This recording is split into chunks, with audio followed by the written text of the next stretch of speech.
this problem, we're looking at the growth rate of sunflowers, where every 7 days, the heights are measured in centimeters.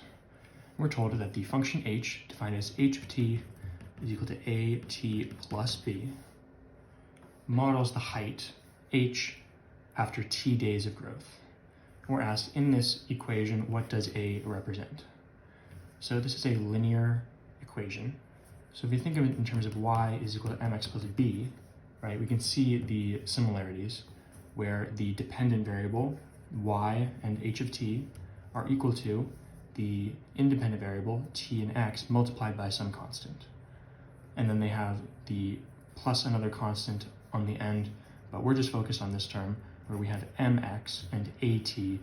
M is analogous to a. They're doing the same thing. It's just this is your traditional linear equation in the xy plane, and this is the specific linear equation modeling the growth of sunflowers. So m is the slope of the line in the xy plane, and it's the rate of change of y over x, right? So when you calculate the slope, you get 2 points, and you take the change in y divided by the change in x. So we have a similar thing here with a. This is the rate of change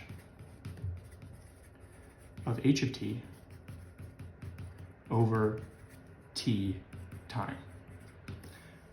What is h of t? Well, h of t is the height. So this is the rate of change of the height over time. So which of the answers does this line up with? Well, if you look at B and C, those are heights at specific points, so that's not a rate of change over time.